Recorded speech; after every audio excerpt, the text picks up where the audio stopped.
Hi, I'm Steve Lewin-Berlin.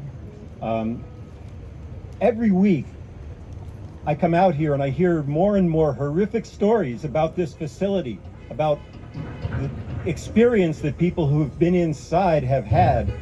And every week I leave wondering, what more can I do to slow down ICE detentions, to support the victims of these human rights abuses? If you're like me, you might be wondering, yes, what more can we do? I want to offer a few ideas. I've been committed to nonviolent activism for many years. The phrase nonviolence I find misleading because it defines nonviolent action in terms of a negative. I like to think of the positive side. Violence is a tool of the military state, a tool of oppression. We aren't going to win this fight by outgunning the army, but we can win with more people, more empathy, more commitment to justice, more community, more peace, and more love.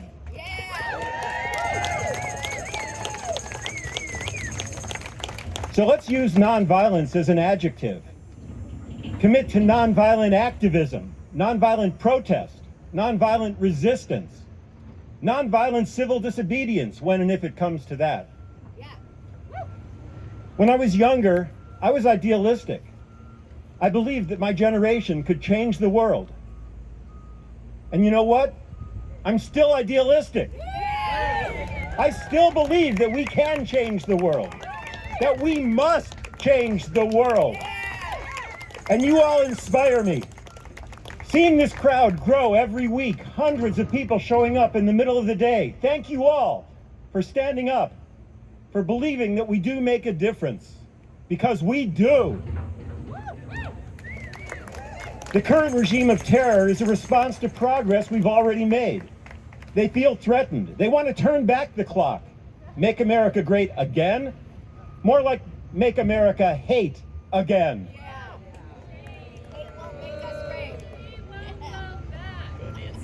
I'm a member of an organization called LUCE. Stands for Liberation, Unity, Community, and Esperanza, or Hope.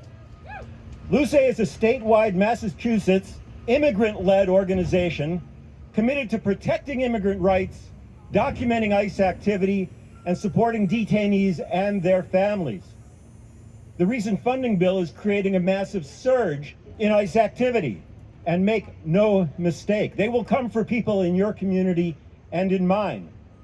The administration is targeting their so-called enemies, particularly immigrants in blue states, under the excuse of cracking down on crime. Their real goal is to create fear, to intimidate, to discourage dissent, to create a military presence that terrorizes immigrants and U.S. citizens alike. I personally have watched and documented masked and armed agents operate outside the norms of regular law enforcement as they threatened, harassed, and eventually arrested my vulnerable neighbors. This has to stop.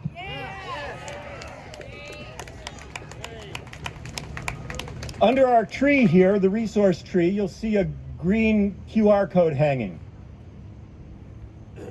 It includes links to organizations, including LUCE, that need your time, your support, and most of all, your energy. So how can you focus that energy? I say let's look inside first. Recognize the biases and understand the strengths and privileges that we have. Build on the resources that we already have. Do you have time? Use it to stand up and be seen. Join this action and others to create a movement that can't be ignored. Write postcards. Join these organizations. Do you have a voice? Stand up and be heard. Don't be a silent bystander. Challenge injustice when you see it. Sign up for bystander training. Seek opportunities to speak out. Do you have a shopping list? Use your economic power to make choices. Boycott organizations that are contrary to your values, and find immigrant-owned businesses and support them with your pocketbook and your dollars. Do you have money?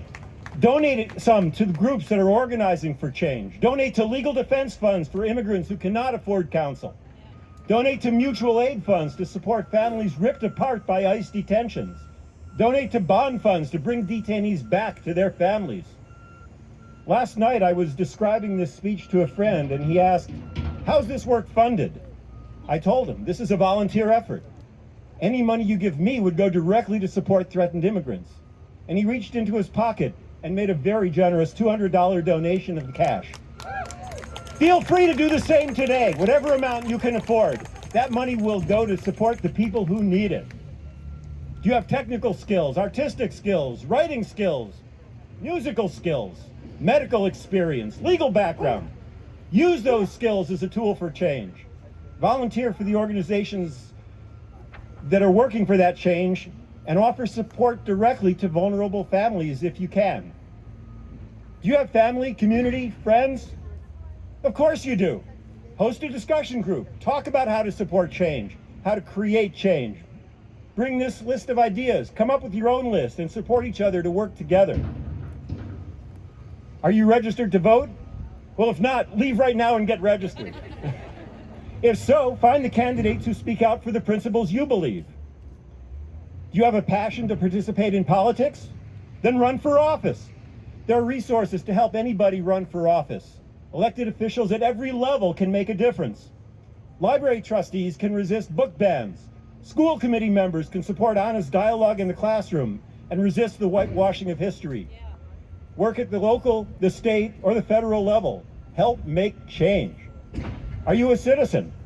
Then be an ally for the vulnerable immigrants who have far fewer protections. Stand up for the people who are targeted and scared and are afraid to risk their life, their livelihood, and their families by being identified and seen. Are you outraged? Yes! Then don't numb yourself with passivity. Don't just shout at a TV. Harness your anger and direct it towards change. And are you stressed and exhausted? This is hard work. I feel the stress every day I wake up. So take care of yourself. Return to the fight when you have the resources to stand back up. Build community. Ask for help. Offer emotional support to the people around you who need it. And are you confused by which battle to fight? Don't be paralyzed trying to find the most important cause or the best organization. This is a long struggle. Every step toward justice moves us closer to the goal. Find your passion, find your strengths, and dive right in. Hear, hear.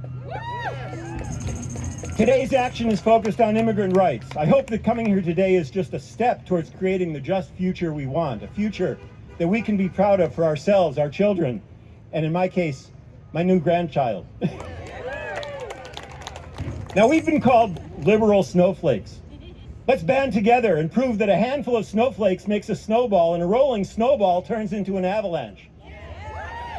So come visit the resource tree, take a picture of the link, follow that link, and commit to taking another step today, tomorrow, and the day after. Focus your outrage toward creating a non-violent avalanche of change. I'll close with a quote that I take to heart from Margaret Mead. Never underestimate the power of a small group of committed people to change the world. In fact, it is the only thing that ever has. Thank you all for being here.